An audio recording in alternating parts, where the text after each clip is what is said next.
बिस्मिल्लाहिर्रहमानिर्रहीम। दोस्तों अस्सलामु अलैकुम। उम्मीद है कि आप सब खैरियत से होंगे। आज एक नई वीडियो के साथ मैं हाजिर हूँ।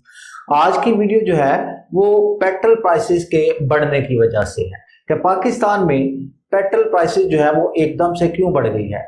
लेकिन यहाँ एक बात याद रखने की है कि पाकिस्तान में ये पेट्रोल प्राइस बढ़ना ही थी जरूर। उसकी क्या वजह है? उसकी सबसे बड़ी वजह यह है कि इंटरनेशनल लेवल पर इंटरनेशनल मार्केट में ऑयल की प्राइसेस जो है वो पहले से डबल हो चुकी हैं।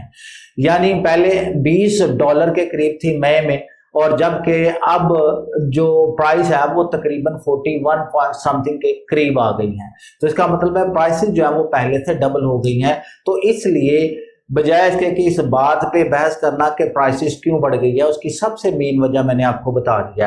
अब सवाल ये है कि प्राइसेस 4 दिन पहले क्यों बढ़ाएंगे, ये सवाल है। अब 4 दिन पहले प्राइस बढ़ाने का क्या जवाब है? क्या वजीर आजम इमरान खान इतने ज्यादा माफिया के हाथों मजबूर हो चुके हैं कि उन्होंने 4 दिन भी, माफिया ने 4 दिन भी वेट नहीं किया और उन्होंने कीमतें बढ़ाने का प्रेशर गवर्नमेंट पे डाल दिया है। अब इसको डिस्कस करने से पहले ये देखें कि प्राइसेस कैसे तय होती हैं। अब मैं आपको पूरा प्रोसीजर समझाऊंगा कि प्राइसेस किस तरह से तय होती हैं। सबसे पहले ये देखें, प्राइसेस जो है उसके लिए मुख्तलिफ किस्म के बेंचमार्क्स होते हैं। अब तकरीबन 150 के करीब बेंचमार्क्स है, जिसमें 3 जो है वो बड़े इंपॉर्टेंट है और 3 ही जो है वो सबसे ज्यादा अहमियत के हामिल है। पहला है WTI, जिसे हम कहते हैं वेस्ट टेक्सास इंटरमीडिएट। दूसरा है ब्रेंट क्रूड ऑयल। तीसरा है ओपेक बास्केट, या इसे दूसरा भी कहते हैं सऊदी एंड ओमान। ये 3 जो है ये बड़ी अहमियत के हामिल हैं। अब सबसे पहले समझिए कि बेंचमार्क क्या होता है। बेंचमार्क ये होता है कि एक रेफरेंस प्राइस होती है कि आपको कौन सा तेल किस कीमत पर मिल रहा है। देखिए, दुनिया में जहां जहां तेल निकलता है वहां वहां उसकी खसूसियत डिफरेंट होती है। किसी जगह पे तेल ऐसा निकलता है जो बहुत ज्यादा लाइट वेटेड होता है, और किस जगह पे ऐसा तेल निकलता है जो कि बड़ा थिक होता है और बहुत ज्यादा हैवी वेट होता है। और किसी जगह पे तेल इस तरह का होता है कि उसका कलर ब्लैक होता है, किसी जगह पे ब्राउन होता है, किसी जगह पे मटिश कलर का होता है। तो मुख्तलिफ किस्म के जो कलर्स हैं वो हमें देखने को मिलते हैं।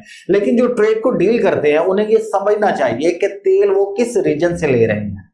अब जो तेल जिस रीजन से लिया जा रहा है उसकी क्या प्राइस होनी चाहिए, इसको हम कहते हैं बेंचमार्क। अब जब भी ऑयल की सेल एंड परचेज होगी तो उसमें एक लफ्ज होता है जिसे हम कहते हैं फ्यूचर कॉन्ट्रैक्ट्स, कि तेल जो है वो फ्यूचर कॉन्ट्रैक्ट्स की बिना पर बेचा और खरीदा जाता है। अब नॉर्मल गुड्स को अगर हम लें, मतलब आप किसी दुकानदार के पास जाते हैं, आप पैसे देते हैं, चीज ले लेते हैं, कल जाएंगे पैसे देंगे चीज ले लेंगे, इसका मतलब है चीज की कीमत वही रहेगी। तो आसानी के साथ आप उसे बाइंग एंड सेलिंग कर सकते हैं। लेकिन ऑयल में जो मामला है वो बिल्कुल डिफरेंट है। उसमें क्या होता है? उसमें ये होता है कि आए दिन लम्हा बलम्हा उसमें अप्स एंड डाउन आते रहते हैं, उसमें बहुत ज्यादा फ्लक्चुएशंस होती हैं। अगर ये कहा जाए कि भाई एक सेलर है और एक बायर है, सेलर के पास बहुत ज्यादा क्वांटिटी में ऑयल पड़ा है, तो जब बायर उसके पास खरीदने के लिए आता है तो ऑल ऑफ सडन प्राइसेस बहुत ज्यादा कम हो जाती है। तो इसका मतलब है सेलर को एक बहुत बड़ा लॉस फेस करना पड़ेगा। या फिर जब वो खरीदने के लिए आता है तो मार्केट में ऑयल की प्राइसेस बहुत ज्यादा बढ़ जाती है, तो इसका मतलब है बायर को बहुत बड़ा लॉस फेस करना पड़ेगा। तो इसका मतलब है दोनों को इस लॉस से, इस रिस्की बिजनेस से बचाने के लिए क्या किया जाता है? फ्यूचर कॉन्ट्रैक्ट्स बनाए जाते हैं। अब ये फ्यूचर कॉन्ट्रैक्ट्स क्या होता है कि बायर और सेलर आपस में मिलते हैं, प्राइस नेगोशिएशन की जाती है और डिलीवरी डेट के बारे में बताया जाता है। इससे क्या होता है कि दोनों का रिस्क जो है वो मिनिमम हो जाता है। अब दोनों को इस बात का यकीन होता है कि इस प्राइस पर मुझे इस डेट को ये ऑयल मिलेगा, और सेलर को भी पता होता है कि इस प्राइस पर मैंने ये इतनी मिकदार में इस तारीख को तेल जो है वो बायर को दे देना है। तो दोनों का रिस्क जो है वो मिनिमम हो जाता है। अब सवाल ये पैदा होता है, क्या मैं और आप इसको खरीद सकते हैं? जी हाँ, हम इसको खरीद सकते हैं। ऑनलाइन इसकी परचेजिंग की जा सकती है, जैसे हम सोने की करते हैं, जैसे सिल्वर की करते हैं, इसी तरह ऑयल की भी परचेजिंग बड़ी आसानी के साथ की जा सकती है। आप स्क्रीन पर देखिए, एक तरफ बायर है, एक तरफ सेलर है, और उन दोनों के बीच में ट्रेडर्स हैं। अब ट्रेडर्स क्या करते हैं कि सेलर से फ्यूचर कॉन्ट्रैक्ट्स खरीदते हैं। फ्यूचर कॉन्ट्रैक्ट्स खरीदने के बाद उनको जब मार्केट में कभी कीमत बढ़ती है तो उनको बायर्स के हाथों बेच देते हैं, जिससे क्या होता है, वो अपना मुनाफा कमा लेते हैं। नॉर्मली ये एक मिडल मैन होते हैं जो कि प्रॉफिट कमाते हैं।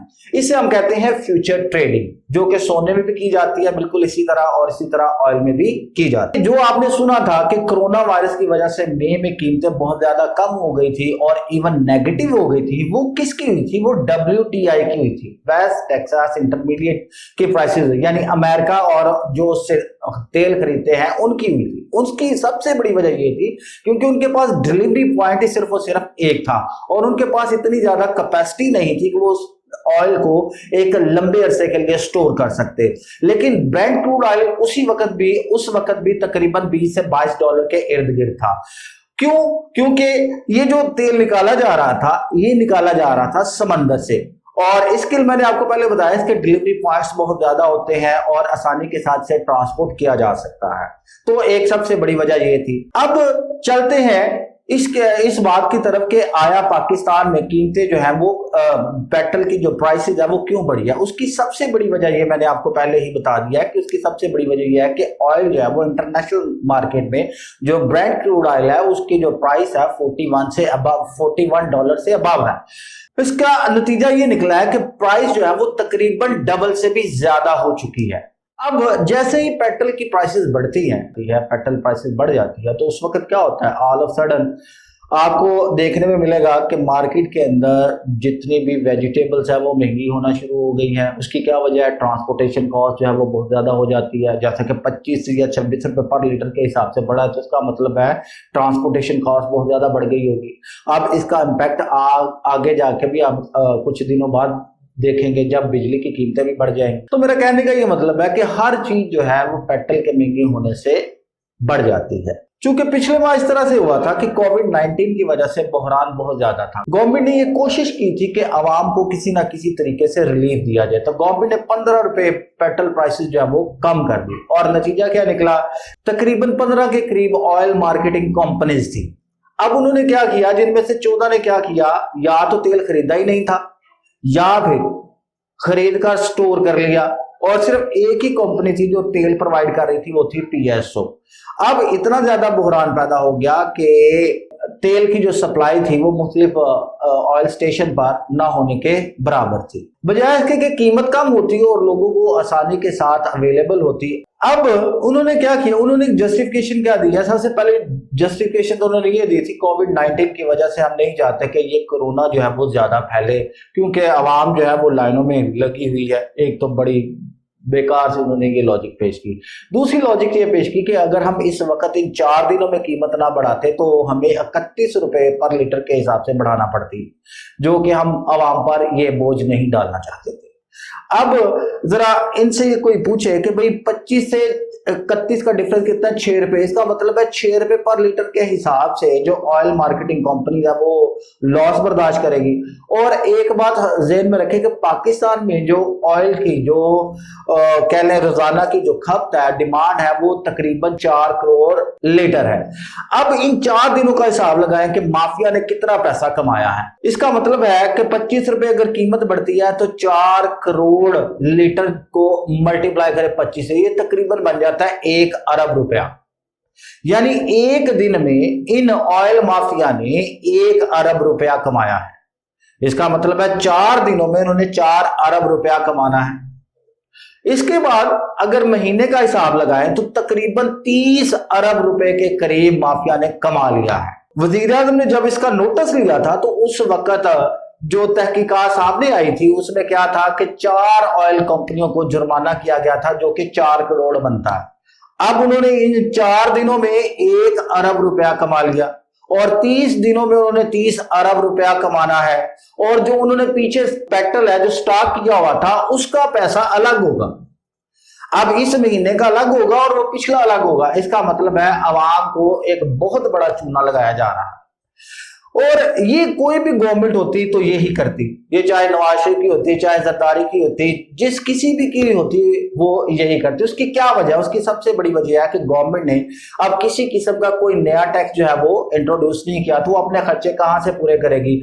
कोई भी गवर्नमेंट जो है वो पेट्रोल पे जो टैक्स लगाया जाता है, पेट्रोल से जो रेवेन्यू इकट्ठा किया जाता है, उसको वो कम नहीं करना चाहती। आपने देखा होगा कि अगर इंटरनेशनल मार्केट में प्राइसेस बहुत ज्यादा कम होती है तो इसका फाइनल कंज्यूमर पे जो इंपैक्ट होता है वो बिल्कुल माइनर सा होता है। मसलन अगर 25% कीमतें कम होती है तो फाइनल कंज्यूमर पे उसका जो इंपैक्ट होता है वो 10 या 15 रुपए के करीब होता है, इससे ज्यादा नहीं होता। उसकी क्या वजह है कि गवर्नमेंट इतने बड़े रेवेन्यू को वो हाथ से घुमाना नहीं चाहती। 25 रुपए ऑल ऑफ सडन जो है वो बढ़ा दिया गया है एक ही रात में। अब वो लोग जो पेट्रोल भरवाने के लिए ऑयल स्टेशन पर खड़े थे, जब उनकी बारी आई रात के 12 बजे तो साथ ही पेट्रोल जो है वो 76 से एकदम से 100 रुपए उन्हें देना पड़ा।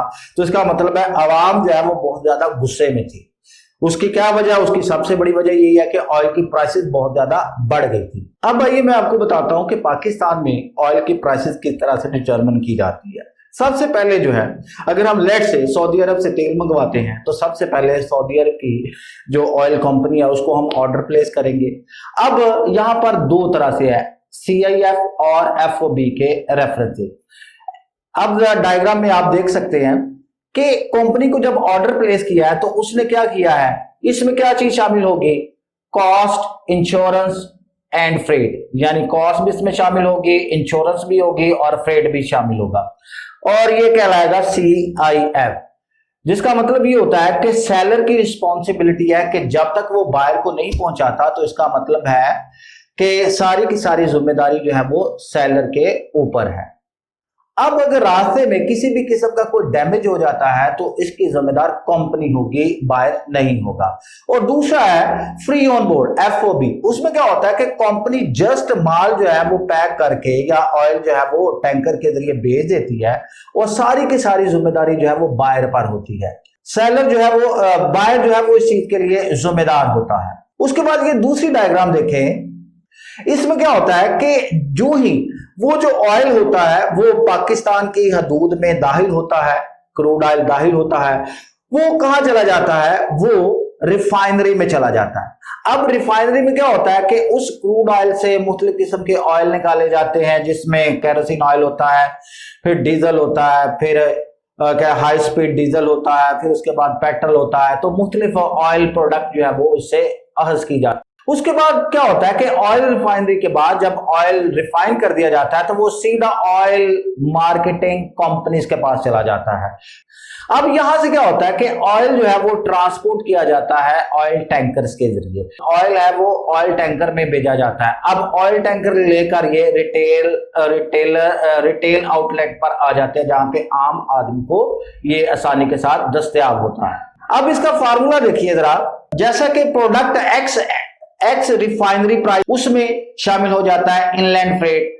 उसके बाद इसमें शामिल हो जाता है पेट्रोलियम लेवी, यानी हुकूमत इस पर टैक्स लगा देती है। फिर डीलर्स कमीशन होती है, यानी जो ऑयल मार्केटिंग कंपनीज होती हैं वो अपना प्रॉफिट रखती हैं, वो उसकी कमीशन रखती हैं। फिर उसके बाद डिस्ट्रीब्यूटर, ये जो पंप्स वगैरह हैं, ये जो डिस्ट्रीब्यूट करने वाले लोग हैं, ये अपना प्रॉफिट रखते हैं। और इसके बाद हुकूमत इस पर GST लगा देती है। GST लगाने के बाद फाइनल जो है वो कंज्यूमर को प्राइस जो है वो तय कर कंज्यूमर को प्राइस देना पड़ती है। तो ये तरीका है जिससे पाकिस्तान में कीमतें जो है पेट्रोल की तय की जाती है। अब इमरान खान साहब को ये होश के नाखून लेने चाहिए कि कीमतें जो है इतनी ज्यादा बढ़ गई हैं कि आम आदमी इससे बहुत ज्यादा डिस्टर्ब हुआ है। खान साहब ये कहा करते थे कि माफिया को नहीं छोड़ूंगा, माफिया के आगे नहीं झुकूंगा, लेकिन लगता है अब ये खुद लेट गया माफिया के आगे। आखिर में दुआ है कि अल्लाह आपके लिए आसानियां पैदा फरमाए और आसानियां बांटने का शर्फ अता फरमाए।